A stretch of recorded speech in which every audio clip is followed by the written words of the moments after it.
And hello, everybody. It is Tom Chenault. No, Adrian. I had to let him go. He wasn't performing. And so we are interviewing the one and only Ron White today. And it is going to be one of the greatest shows you're ever going to watch because everything he is about is what I've wanted to be all my life, except I didn't have the brains God gave a crowbar. I did not know there were techniques and trainings like what Ron does to make a guy like me able to do what I did. So I had to invent contact mapping and everything that goes along with it. If I'd have met Ron many, many years ago, which could have easily happened, we'll talk about that in a minute as to why, it would be all over but the crying. I love this guy. He came to us recommended by the one and only Richard Brooke, who will be our guest next week. It is a great way to start the day. And Ron White, how are you, buddy? Hey, I'm so great. I'm honored to be on here. As you mentioned, our paths hadn't crossed before, but I know your name. You're a legend. And aside from that, separately, Richard Brooke speaks highly of you. So I've been looking forward to seeing you. Well, here's what I know for sure. You are good at what you do. So give these people a 10-second story about what you were before you were the two-time world memory champ. How was your life? What were you doing? How did it look? And then how did you happen across this unbelievable skill that you have got that you teach other people to have? Yeah, that's a great point, a great starting point. There's nothing exceptional about my memory. I'm no smarter than anybody else. I'm a normal, average brain guy. Matter of fact, 33 years ago, I was going to the University of North Texas, and I know that sounds impossible because I look like I'm 27 years old. Sure. Yeah, sure, right? But I'm not. And so 33 years ago, I was going to North Texas. My freshman year of college, I had a 0.9 GPA. Albert Einstein is not in my family tree. Around that same time, though, I heard about a memory course. I was a salesman, a telemarketer, and I called this guy up, and I was trying to sell my product to him, and he just interrupted me, and he said, man, I need a really good telemarketer. Do you want to go to work for me selling memory seminars? And I was like, man, you know what? That sounds a lot more interesting than what I'm doing. And I was 18 years old. I went to work for him the next day or 2 or 3 days later. That was 33 years ago. He taught me the system. He taught me the secrets. Now I've spent the last 33 years teaching other people those secrets and the other people the system. And you're right. I did become a 2-time USA memory champion. And that happened in 2009 and 10. But it didn't start because I was a genius. It started with a telemarketing cold call in 1991.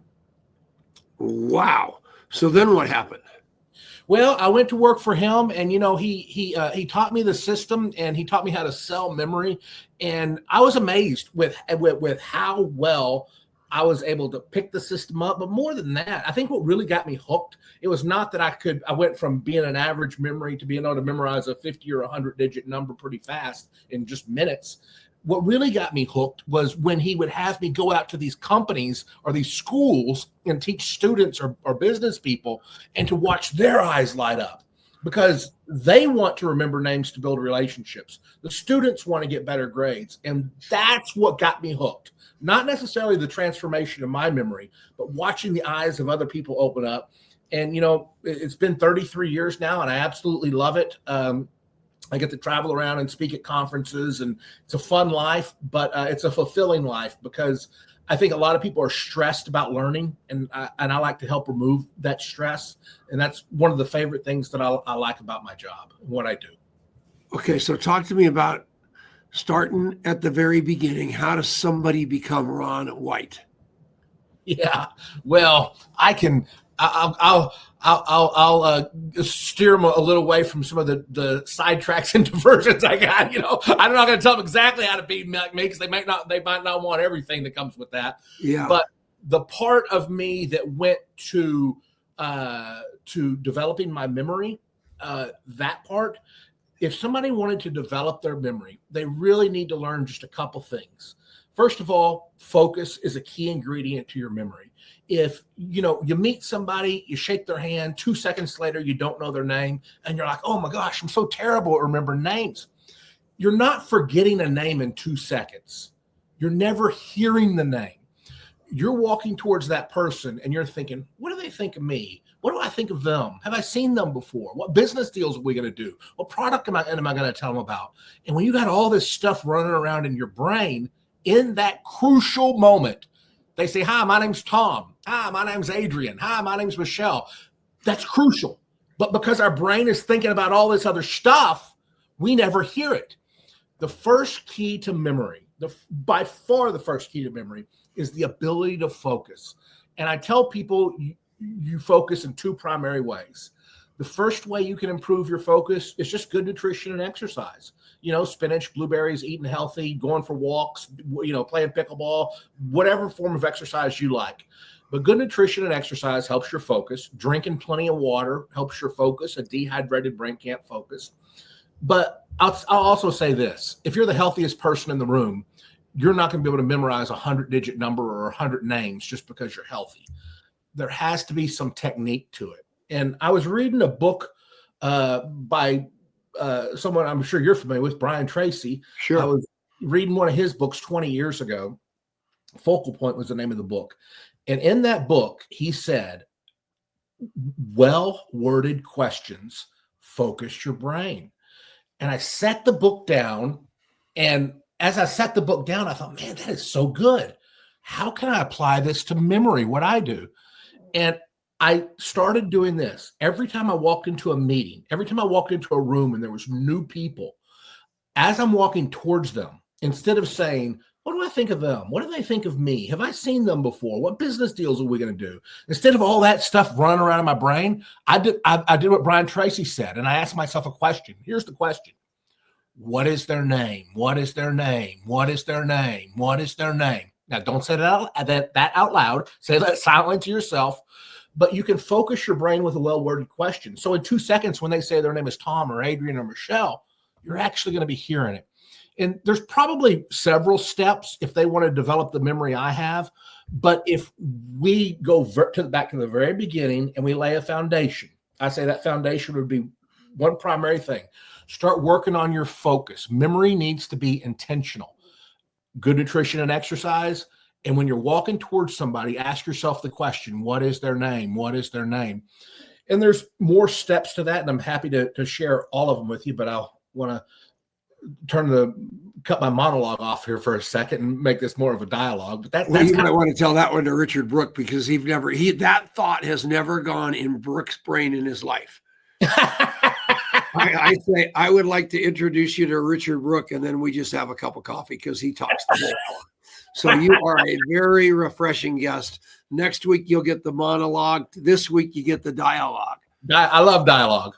Yeah. What I don't understand how you do it. And I don't, I was told by Brooke that at one event you went to, had everybody stand up in the front of the room and say their name. They all sat down. An hour later, you went through and had everybody's first and last name correct. Is that right? Yeah, that's right. And it might have been last names, but it was probably first names. But it was probably, I easily do that with, I think I did it this week at a conference in Dallas. Well, I know I did it this week, but I think it was about 200 people. So let me walk you through my thought process on how I do this. Now, as I walk you through my thought process on this, I'm not going to say after you hear me explain it, you're going to go be able to do it tomorrow, because I also had to work up to it. In 1992, I gave my first speech. I was 19 years old, and it was a company in downtown Fort Worth. And there was 5 people in the room, 5 salespeople. They sold business cards and brochures and stuff like that. I went into this meeting. There was 5 people, and I only asked 3 of them their name. I knew the memory system, but I did not think I could remember all 5 names. So I just called on 3 guys the whole time. And I was the memory guy. Fast forward 3 decades later, if I walk into a room and there's 200 people, I'm going up to every single one of them. So this doesn't happen overnight. It doesn't happen overnight, but it can happen. And by the way, as I explain, and I'll take a few minutes here and I'll explain it, but as I explain it, keep this in mind. It's not just a magic trick or something that I do to try to impress people with my memory. It's this, and I say this all the time: memory equals relationships. No kidding. And relationships equal business. Right. So this isn't about a trick to a magic trick. This is about building relationships. So here's my thought process on what I do when Richard saw me and what I do when I go to a conference. First key is focus. I step in that room. I'm hydrated. I've drank plenty of water. I have tried to stay away from things that keep my brain cloudy. But that's only 2% of what I do. The next thing is I walk in the room and I'm like, okay, get their names. Focus. The next thing that I do, and here's really the core of it. I'll walk to each and every person and I'll select something on their face that catches my eye. I mean, just boom, boom. Oh, that guy has a big chin. Oh, that lady has pretty eyes. That lady has pretty hair. That guy has distinct eyes. Oh, that guy has a distinct nose. And I'll zone in on these things. So I've already picked out their facial features. And as I'm walking up to them, I'll walk over to the guy who has a big chin. And I'm not going to say, hey, dude, you got a big chin. But I'll walk over to him and say, hey, my name's Ron. And give me a name, a common name for a man. Paul. Paul for me is a basketball. So now I'm dribbling a basketball on Paul's chin. Boom, boom, boom. You know, I'm dribbling a basketball on Paul's chin. Now here we go. We got this right here behind me, a picture of Albert Einstein, but let's pretend like it's not Einstein. Give me a name. Give me a name for a man. George. A gorge, like a canyon. So I've zoned in on his mustache, and I imagine his mustache is in a canyon, and it's a canyon full of mustaches. And I try to tell that story. Let's do one more. Here's a lady right here. Give me a woman's name. Susie. So I'm zoning in on her pretty blue eyes, and I imagine I'm sewing Susie's eyes, sewing Susie. And I'm focusing on the unique feature, the eyes or the mustache. So Richard saw me do this. Now, he didn't know what was going on in my brain. All he saw was me talking to the people. Then I go back around the room to repeat the names. I see the guy with the chin. I see the basketball. Paul, sit down. I see this guy. I see the mustache, and I imagine it's in the canyon, a gorge. George, sit down. I see this lady. I immediately look at her eyes, and I see sewing, and I say, Susie, sit down. Cannot believe it. It's simple, but if you do that, if you start, you got to see the name as a picture. Think about this. How many times have you met somebody and you see them 6 weeks later and you say, you know what? I am so good with faces. I never forget a face. I just can't think of your name. Yeah. Yeah. And to that, I say, well, yeah, everybody can remember a face. A dog will remember your face, but not your name. So we have to start. And the reason you saw the face is a picture. The reason you don't remember the name is the name's not a picture. So we need to learn to see the name as a picture and attach it to what we are seeing. And that's the face. And that's really the secret. Whoa. And you can stack 200 of those little tiny stories on top of each other in your brain, because you've been trained for so long to be able to do it, but it's linking them to something that's going to come automatically in your brain to remind you of their name. Exactly. You want to pick something unique about their face, and that's going to be the brain trigger to remember the story.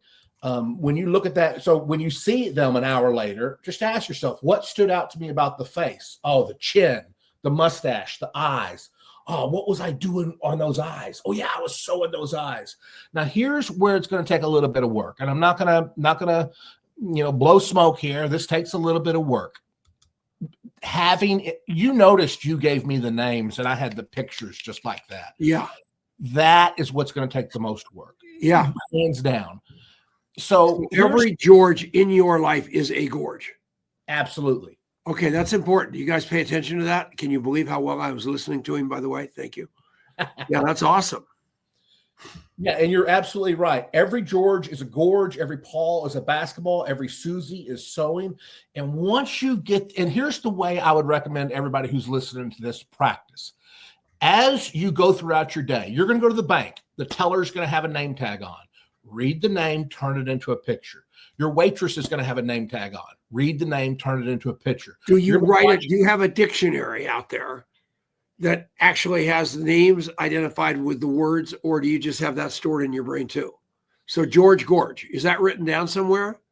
It is. I have 1,600. I have an Excel spreadsheet where I've turned. So, you know where this started though? About 15 years ago, I went and bought a baby name book. Right. And I would just sit at home in that baby name book, and I would, next to the baby name, I would write out the name, the picture that I wanted to use. And I had that on my coffee table, and I would always pick it up and write in it. And one day my girlfriend came over and she was like, "Is there something we need to talk about?" I'm like, "No, that baby." Wow. Yeah. So what about all these new names that, half the babies you run into? Oh, hi, this is Muff Dog. This is Spaghetti. I mean, the names are so weird today. Does that create a new problem for you? You're right. You're absolutely, it's the Steve and George and Paul and Lisa and Karen and Brian. I got all the pictures in the world for those. Yeah. The new common names, I guess it's millennial names or whatever. Yeah, it's the same process though. There's nothing different about the process. I listen to the name and I break it down by syllable, and I can create it. The only difference is I have to take the time to create the picture. I'll tell you this. Over the last 30 years, I've given my speech in probably 30 countries. And when I say that, I mean paid to speak. I don't mean I went over there and I had lunch at a McDonald's and I talked to somebody. I mean a real speach. And when I did this in Indonesia or something, and I'm memorizing. I can imagine. Yeah. Well, here's a wonderful point that an Indonesian man made, and he didn't even realize he was making it. I memorized 50 names. There's probably 100 people there, but I could only do 50 because I was having to go slower, right? Because I was having to create the names on the spot or the images. And I memorized 50 names. I repeated them. And this guy in Jakarta, he had his hands crossed in the front row. And he said, "Ron, I see how you could do this with Indonesian names. But what about foreign names like Japanese?" I was like, "Man, are you serious? But here's the thing, and it's a trap we all fall into, because he lives in Indonesia and he hears Indonesian names all the time. He thinks they must be simple. He doesn't hear Japanese names. So here's what I said to him, and I'll say it the same. The process is the same. You break it down by syllable, or you try to create an image for the old Mike as a microphone, Steve as a stove, Lisa's the Mona Lisa, Karen as a carrot, Brian as a brain, Michelle as a missile, Tom, I use a tomcat, Adrian, I use a drain, like a drain on a sink. Richard is a monologue. Yeah. Okay, good. Oh, wow. That is so exciting. I mean, you guys, so I walk into the course, walk into your presentation, then you say, "Okay, I've got a course. How does it go? How does somebody learn? Do you do this online? Do you have a book? How do you train these people?" Yeah, I do have an online. I mean, I speak at conferences and conventions all the time, and that's 50% of what I do, and I love it. I mean, that's what I really love. I get train in person, and I love that. With that said, that's not everybody's going to get the opportunity to go to one of these speeches. So I do have an online course where it's a series of videos, and I have 3 or 4 of the videos will teach them how to remember names and faces. A couple of the videos will show them how to give speeches. And by the way, I'm happy to share with you how to do this too. But first, I'll tell you what's in there. How to give speeches or presentations without notes. And, I talk a lot about how memory equals relationships. And we think, it really does, because you remember names and faces. But there are more than that. You can build relationships with their memory, not just by remembering names. Yeah. You're a speaker in front of a group, and your speech is in your memory. You're not reading your PowerPoint. You're not reading your notes. You're looking at the audience in the eye. You're building a relationship. It's the most important part. Wow. You've given a lot of speeches, so you know that. No, I haven't. What's the website to go find that course? I think Michelle was going to drop that link there. You have it? Start.brainathlete.com. What is it? Well, I bet you if you go to blackbeltmemory.com, it'll redirect there, and that's easier to remember. Blackbeltmemory.com. All right, good. Yeah, this is our first show. Adrian's not here.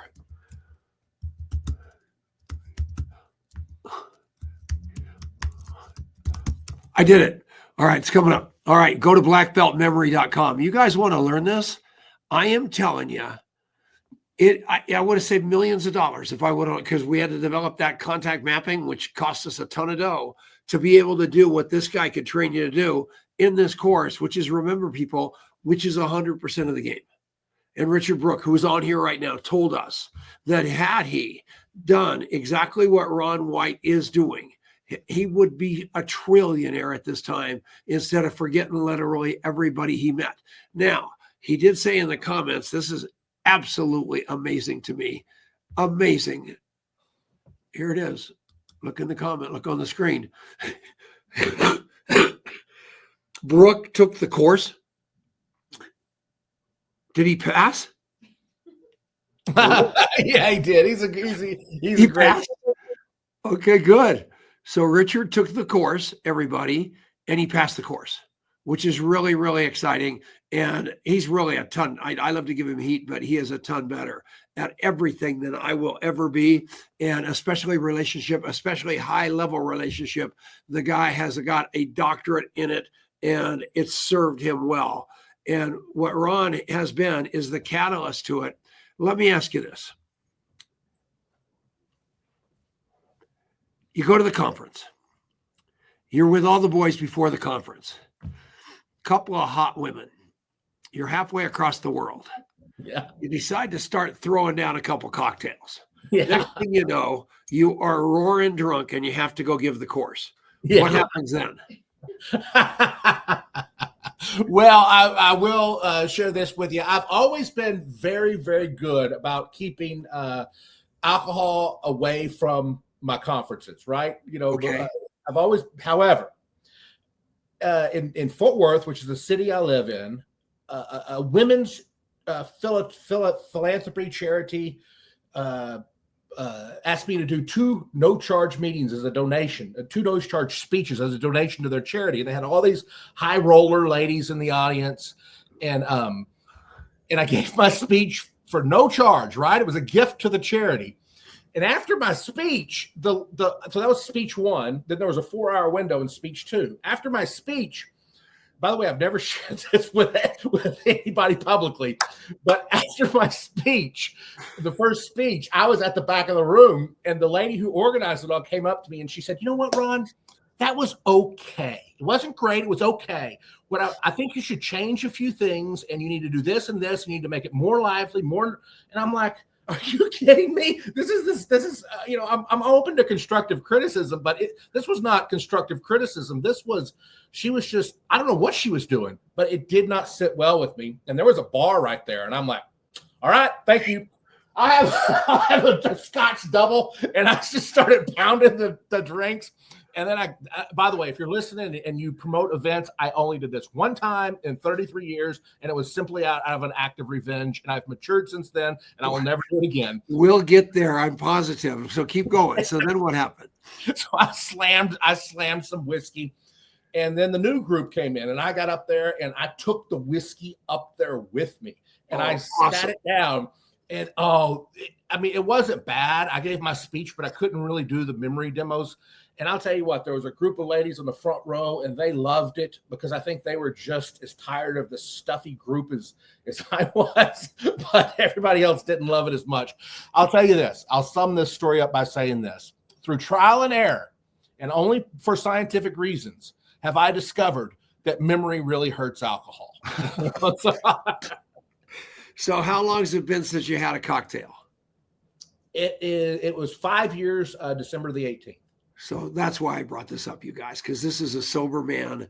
This is an unbelievable, and he wasn't even as messed up as me in the first place, but he just realized he didn't want to drink anymore. We had this conversation. So I pulled it out of him that he'd done a couple of things on stage that I did on stage. And, I fell off stages. It was horrible, but you learn, hopefully, before you kill somebody or somebody kills you. And what I love about Ron is he's so transparent, and you listen to him laugh from his gut and just love life. And he makes his living remembering people. I make my living remembering people. I don't care what kind of training that you have to go get in order to be able to make a living and a life out of remembering people. over and above everything you're doing in your life. I don't care what your education is. You could be going to Harvard. You could be going to MIT. You could be a network marketer trying to build a business. Remembering people is the backbone and the foundation of it all. Right or wrong? Right or wrong, Ron? Right or wrong, Ron? Absolutely. Absolutely. You meet somebody today and you do a transaction for your business, and you tell them the difference between working with me and the next person is the relationship, and I'm all, and you meet them, and then 6 weeks later you're at a coffee shop or you're at a baseball game and you see them and you don't remember their name. It just really throws up that wall when you're trying to build the rapport. You flip that around, you see them 6 months later, 6 weeks later, 6 days later, and you're like, "Hey, Tom, how you doing? You talked to Richard Brook lately." And you're like, "Man, this is my friend. He remembered me. He remembered my friend's name." And Zig Ziglar used to put it this way. Zig Ziglar used to say, "People don't care how much you know until they first know how much you care." No doubt. And what better way to show somebody you care about them than you see them 6 weeks later and you ask them about their kid by name? I'll tell you a short story. In I guess this was around 1998. I lived in an apartment complex near Dallas, and I was walking to the mailbox, and there was this kid. He was probably about 6 years old. His chain was popped off his bike, and he said, "Mister, can you put my chain on my bicycle?" And I know how hard that is, especially if you're 6. It's impossible. So I put the chain back on his bicycle, and I said, "Hey man, what's your name?" He said, "My name is Nicholas." I took 10 seconds, and I saw nickels falling out of his eyes. And as I walked to the mailbox, I reinforced the picture. As I walked the other way from the mailbox, I reinforced the picture. I saw him 2 days later at the swimming pool with his mom. And I said, "Hey, Nicholas." And he said, "That's the guy who helped me with my bike." And his mom was just so impressed that I remembered her son's name, and then I later remembered her name. It makes people feel like you care. Oh, no. It shows people that you care. My greatest joy is walking up to people and they stick their hand out and they say, "Tom Chenault, nice to meet you." And I go, "Hi, Joe Schmo, nice to see you." Yeah. And they just are literally paralyzed. Like, where did I meet this guy? I've never seen him before in my life. Man, that's when you know you have him. And that's exactly, it's all about remembering that name and something about him. Right, Ron? It is. Dale Carnegie, when he wrote his book, How to Win Friends and Influence People, he said that everybody's favorite subject is themselves, and the sweetest sound of their ears, the sound of their own name. Yeah. And, Dale Carnegie wrote, if you can master that, you can win friends and influence people. And you've made a career out of it. So all these people are trying to figure out how to build huge network marketing organizations. And they're buying every click funnel, every lead, every trap on the planet to be able to put people in the pipeline, but nobody's devising anything to keep them. And just remembering their name is probably the magic bullet to do all that, right? I think so much it is. I had a guy here trying to sell me a roof, and I don't even want to tell you the price of the roof because it was so outrageous. I mean, I'm like, are you putting diamonds up there or shingles? Wow. But the guy, it was, an hour into the sales pitch, he didn't know my name. And I didn't want to press him on it or nothing. And it's no big deal. I'm not going to call him out and spotlight him on it, but you're trying to sell me a roof that's more expensive than I could have ever imagined. Are you putting in a swimming pool too? But he did not build that rapport with me. I didn't feel a connection. I do think this, I think people would find it to build a business would be easier when they just worked on building the relationships. And yeah, you're going to think about this. What if, here's a challenge I'll say to everybody. What if this time next year, in 12 months from today, you could know the names of 100 new people that you don't know today, that if you saw them at the mall, you could remember their name. Would that impact your business? It probably would. So set yourself a goal. Every week, I'm going to remember 2 new people and facts about them. 2 names a week is so doable. But when you compound that over 50 consecutive weeks, you've got 100 new relationships, and that is magical. It is absolute magic. It is completely what I do. Completely what I train. Let me ask you a question while you cough. How do I mute this thing? I don't even know how you mute the damn thing. Hang on. Yeah, I'll let you get a drink of water or cough there. Sorry, no, I'm fine. It's No. the vodka. I needed the vodka. Now, is this why they call you the Great Rememberer? Yeah. I gotta hear this. Yeah, that's exactly right. I have got a doctorate in remember. I have no brains. I promise. I tell you guys, I'm not deep and I'm not wide. I am a soundbite at best. But what I do is I meet you, I document you, and then I put you on a rotation of remember where I'm reminding you that I remember you at least every 3 months. I'd say something about you that I know that maybe no one else does, just so that day that comes 6 months from now, I need something from you. You can't say I haven't heard from Tom Chenault in 6 months, because that doesn't happen. I've got 16,000 people in my phone, and I remember all of them because it's the most important part. This weekend, I was involved with a memorial service for somebody I love deeply. And I was kind of part of putting that thing together. And I was completely committed that it wasn't at a church. And the reason of that was because the last funeral I was really at that was really of the impact that this was my mother's funeral, who had gone to St. Mary's Church every week and a lot of times every day for 50 years. And I'm up there listening to this guy who she's given the check to every week for 50 years, and he could not remember her name. And I said, that will never, ever, ever happen again in my life. And I was in that. We did it in a country club to keep that out there, that specter out of there. And what was important was at that service, everybody was remembered. Everybody was acknowledged for being there, especially the person who passed away. That's all it's about. And it's my most prized possession, is being able to remember the people in my phone, not to mention the people I'm meeting today, right? That's powerful. That's powerful. And you reach out to these people through text messages, phone calls, that kind of thing? All of it. Yeah, I'm a lunatic. That, you know what? If that right there is brilliant, and that is no secret why you've been so successful. If more people did just that, that's powerful. Yeah, we built a company around it, man. I mean, there was nothing out there. It was all this horse manure. You know, if you were to walk, in fact, right here on this sticker, it says "F you, Ron White." That's what it says. Right on my deal. That's what it says. "F you, Ron White." Because What does that mean? I was supposed to follow you up. Oh. But that's what we think about follow-up, is the other one. We don't want to be followed up on, and we don't want to follow up. We want to remember, and we want to be remembered. Does that make sense? 100%. 100%. And your course is it. Well, I do appreciate you saying that, and I put a lot of work into it.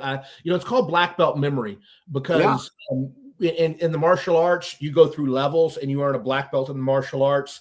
I'll take you through levels, and at the end, you earn a black belt in memory, and you get a certificate that says you're a black belt in memory, which some people don't care about that. Other people love it. You just said something, though, that I think is so powerful. Not only do you want to remember, you want to be remembered. Yeah. And I think here's a secret. When I used to live in downtown Fort Worth, I would go into the restaurants or the bars back in the day, right? Let's just be honest. I'd go in the bars and the restaurants and the bookstores with my friends. And when I would go into these places, people would say, "Hey, Ron, how you doing? Hey, Ron, how's it going?" And my friends would say, "Dude, what's going on? You are not famous, and you're not any better looking than me. That's for sure. Why do these people remember you, but they don't remember me?" Right. And I said, "Man, this is so simple. They know my name because why? Yeah. I know their name. And if you want to be remembered, just remember others." So I'm the introvert that stands against the wall, that looks over there and hates everybody because they're cooler than me, they're dressed better than me, they're taller than me, they're shorter than me. That's me all my life. Right. Until I realized the more I remembered about them, the more they love me. Yes. And I walk in a room now and I've got a product that costs more, that does less, and I'm surrounded by the people. And all those people over there are just, they're dressed, they look like Richard Brooke. They're all spruced up. They got the mousse in their hair. They got the puka shells. And guess what? It doesn't do them any good because I remember them. And that's the name of the game. You guys, I am begging you, take his course. Just go look at the website and get in it and kick it around. And I am literally, it gives me chills what you do for a living. I'm going to take the course. So that's that simple. I need it. If it helped Brooke, it'll help me. And that's what I want to do. I want to be better at what I'm already good at. I want you guys to be great at something that you might even not thought about. And you can't hear me, but you can probably hear him because he's smarter and better looking. So please go to that website. Well, I think I appreciate those kind words. And, for everybody listening, I would say, everything Tom is saying is such golden information. And if you really think about it, he's meeting people, he's following up with them. He's shown that he cares, and, building that relationship and memory, it builds relationships, but it's there's another word that I'd like to throw in here. It's intentional. You have to be intentional about remembering names. You have to be intentional about building relationships. It doesn't just happen. And it's hard work, and it's a muscle that has to be developed. But it is so easy because you walk into any room, especially as an introvert, and you don't know what to say. You're scared to death. You're afraid of looking bad, the whole shot. But when you're asking about them and you're gathering their name and the information, it's 1,000 times easier. Go ahead. No, you go ahead. I'm going to just reinforce that, but go ahead. I have a Telegram group of people that are committed to doing exactly what Ron does, exactly what I do. And we're there every day. And it's like every day it's a boot camp daily where we have to be in integrity on our rotations of remember and our follow-up. And it is a great big group of really, really intentional people. And what comes out of it literally every month when I do like the recap call is it not only helped their business, but what was more importantly, it helped their relationships with their relatives, their neighbors, and their family, because we've moved from being interesting to understood. And it's just what you're doing, man. I'm going to partner with you. You don't have any idea what I've got in mind for you. You were dead. You and I are getting married. So thank you, Richard. Yeah. Go ahead. Well, that would be an honor. You're very well respected and well known. So that would be an honor. And a big part of your success has been building the relationships. I would say this to everybody. Here's some common things. People think, you've got to be a genius to have a good memory. You don't. And I'm proof of that. It takes too much time. That's also not true. If you want to get really good at memory, there's just a couple things you got to do. Ask yourself, what areas of memory do I want to get good at? Do I want to get good at names and faces? Okay. Well, everybody I meet for the next month, turn their first name into a picture. Maybe you create yourself an Excel spreadsheet, or you get yourself a journal and you write down their name and the picture. Or maybe you get yourself a baby name book like I do, and you go through it and you turn names into pictures. But be intentional about it and learn to think in pictures. Now, here's another thing that's so important when it comes to memory, and most people overlook this, but it is review. If you don't review, and you are reviewing by forcing yourself to follow up with them in set intervals, but we all have got to review our memory, even if we're not following up every time we review. So do this. You're falling asleep tonight. As you're falling asleep, ask yourself, who did I meet today? And just go through everybody you met today. Remember the names, remember their images. The next day when you're brushing your teeth, or you're driving in your car, or you're flying on an airplane, who did I meet yesterday? Who did I meet last week? Who did I meet at that meeting? Who did I meet at that restaurant? If you can just develop a game, make it a game for yourself of always reviewing. Review it without review, a memory champion will not remember your name 3 or 4 weeks later. A memory champion, have to review. Wow. Do you know Kurt Wienekamp? I know the name. He's the only memory champion I ever knew in my life. He's a good guy, lives in Colorado, and he was so good at it, and I was always so envious, but he wouldn't tell me the secret. Ron is telling us the secret. You guys, I love you, Ron. I can't thank you enough for coming on the show. Our prayers are out to everybody that's involved with the fires. I just got a note from Chad and Chad Chong's wife. I can't remember her name. That's so sad. And also Nat and Chanita. They lost 2 houses and 6 cars in the fire. They own a huge network marketing company. They're going to be okay. Blake Mallon, president of Prove It, lost his home, no insurance. He's in the popcorn popper. There are so many waiters, waitresses, so many service people out there in California that woke up with no house, nothing.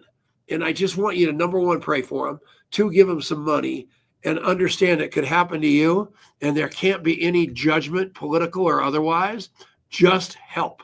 Last but not least, Elisa Grossman, friend of the show, probably one of the best network marketers and rememberers I've ever met, had a 10-hour surgery yesterday, cancer and reconstructive surgery, 10 hours. So she's going to be recuperating for about a month. So you need to say a prayer for her. Put yourself on the same rotation that he talked about with the review, and say a prayer for Lisa every day for the next 30 days. That's what we need to do. And if you do that, we're going to win. I love you, Ron, so much. You don't have any idea. The feeling's mutual, and it's such an honor to be able to share with you today. We'll see you all next week. Legacy Leadership Show with the one and only Richard Brooke. Bye-bye. Bye. I don't have any idea how to turn this show off. I did it.